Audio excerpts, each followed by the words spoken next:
There are so many barriers to healthy youth ministry. This week at Youthology Resources, we are talking about 2 barriers to healthy youth ministry.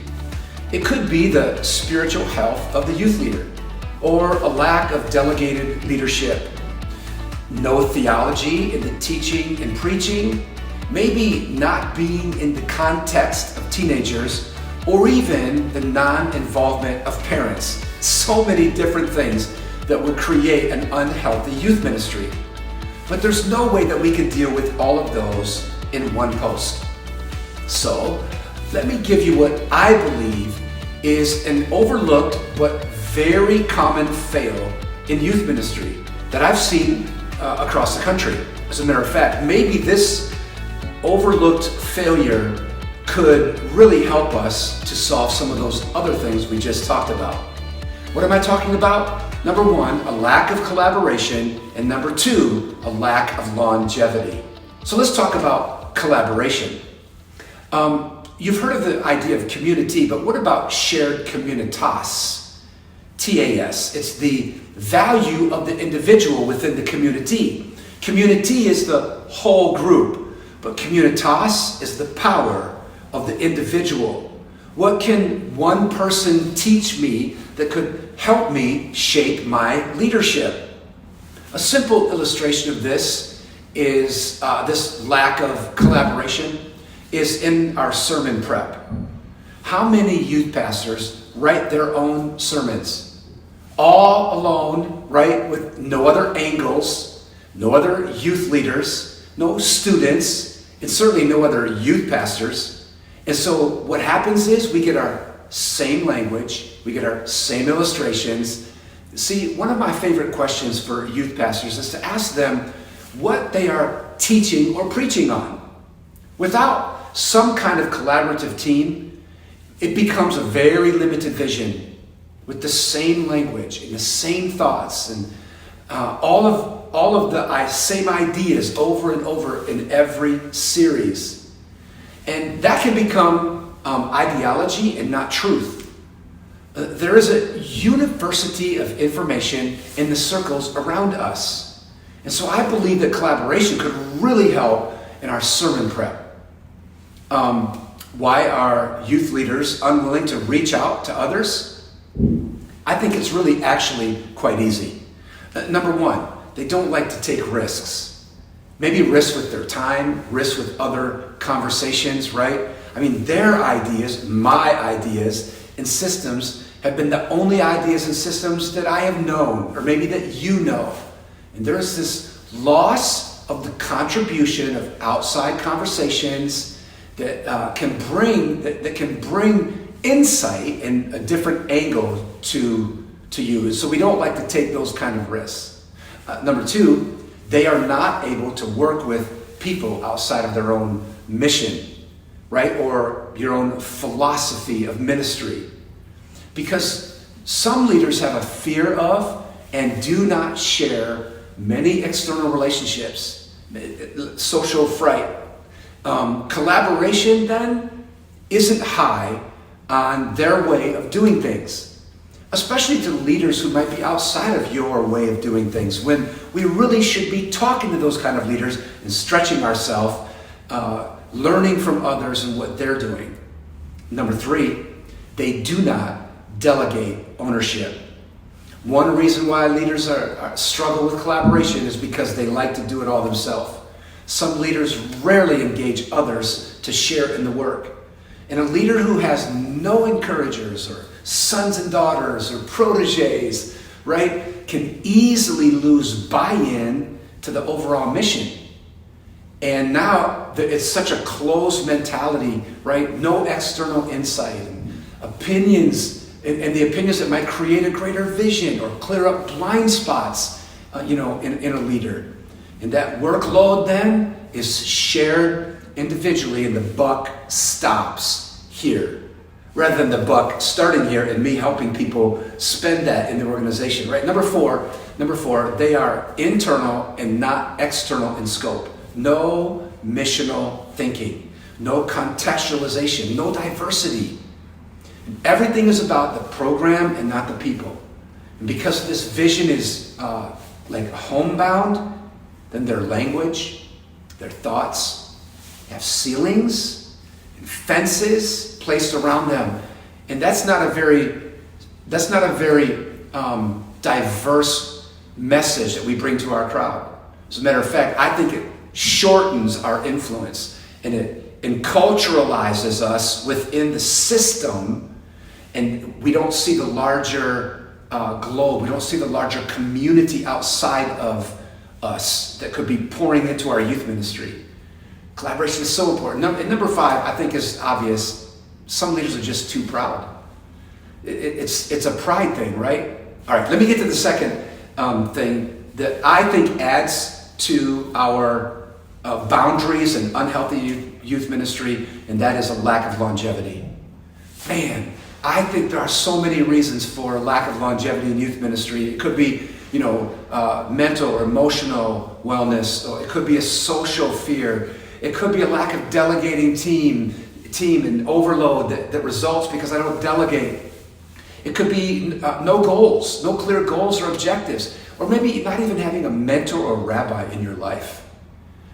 Listen, if God placed a calling on your life to youth ministry, why would you think that there's a timeline on it and the hourglass is sifting away and that you aren't current anymore? Right?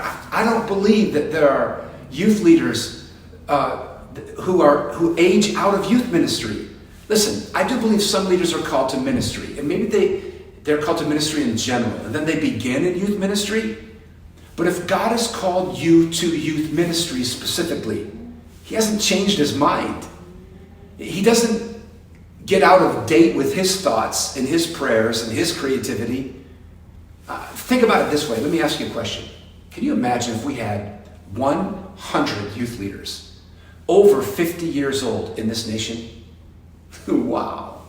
100 50-year-old youth leaders who are guiding youth ministry in every state across this nation. What a network of rabbis. Right? Can you imagine that? The influence of the veteran and the rookie, right? Let me get real specific. I think there are 4 reasons why youth pastors jump out of this, okay? There are more than 4, but I'm just going to give you 4. Some of the key reasons for a lack of longevity in youth ministry, okay? Which I think, in turn, creates unhealthy youth ministry. Okay, number 1, the loss of spiritual health. Personal spiritual health. The loss of spiritual vitality can be a reason that all ministers leave the ministry. But it may be the most important reason why youth leaders do. Because of the stress of youth ministry, personal spiritual health is critical to longevity. As a matter of fact, it is much easier for a youth leader to address all of the problems in ministry when they are spiritually healthy than when they are not. So our own personal spiritual formation, prayer, reading, fasting, worship, giving, rest, total wellness, and other spiritual disciplines increase ministry effectiveness exponentially. Our personal spiritual health. All right, the number 2 reason why I think youth pastors leave youth ministry is because they do not solve problems. And when youth leaders neglect problem solving, there is an avalanche of pressure and work that builds up. Broken relationships, parental issues, budget issues, pastoral team issues, event planning, even personal family issues. They can all become like this tsunami crashing down upon us. So when you get to the point where you have all of these things going on and problems going on, we need to come up with solutions right away and find wins. Because otherwise these problems mount. And it can be easy to move on to another opportunity or simply to quit because we are buried under the pressure. But it is when we solve those problems that we gain confidence and longevity, and wins create joy. They create positivity. They create an atmosphere in the youth culture, right? This culture in the youth ministry. Here's a quick way to help you with practical problem solving, okay, in this third area. Just some problem solving. I often ask youth leaders to write down a list of the problems they're facing, and to then write down a list of solutions to those problems. Instead of always creating a list of things to do and getting buried under the problems, what about creating a list of solutions? And ask someone to help you with that has more experience, because then you will see that there are more solutions than there are problems. What you will find, really, honestly, is that these problems that you are facing are really much easier to solve than you think. All right? Hey, the third area that I think is a problem area in youth ministry longevity is a lack of currency. As a youth leader gets older, he or she may start to question themselves. Man, I've been there, right? I'll be 60, and I still feel like I'm doing this all over again. But I know you ask, like, am I relevant, or can I relate to the younger generation? Maybe you entertain thoughts like, is it time for me to let somebody else take over, right? For somebody younger to lead. I believe all that does is put off the growth and the maturity of a youth ministry when we are not allowed to go through our parenting stages as a youth pastor or a youth leader. See, one of the things that I do to stay current, about every 2 to 3 years, I just simply reinvent myself. I find something new that I can focus on, something new, maybe a gift or a skill set that I have that I didn't think I had before. Just a few years ago, I had a conversation with a young man who was helping me improve and work on my youth ministry. And he was 25 years younger than me. And he said, you know what? You need to do spoken words. You are so good with language. You should be doing spoken word. So I started doing spoken words, right? Just recreate yourself. And I think you'll find that currency is really more simple than that. I have found that often it is not God leading a youth pastor to leave youth ministry. It is discouragement from a lack of currency and the inability to relate to the world of the adolescent. And to me, I think the way you solve that is, like I said, reinventing yourself, but then spending more time with teenagers, okay? Remember, a youth leader does not age out or phase out of youth ministry simply because of age, okay? All right, listen. Number 4, when you lose your relationship to students, you are on the way out. This may seem similar to the last reason, but I want to remain, remaining current and all that and relevant, but I want to stay on this thought. This relational ethic it's different than staying current. Because it's not about knowing the language and all that. It's about knowing students and their stories. What I mean by this is losing your proximity, losing the conversation, losing the relationship with teenagers.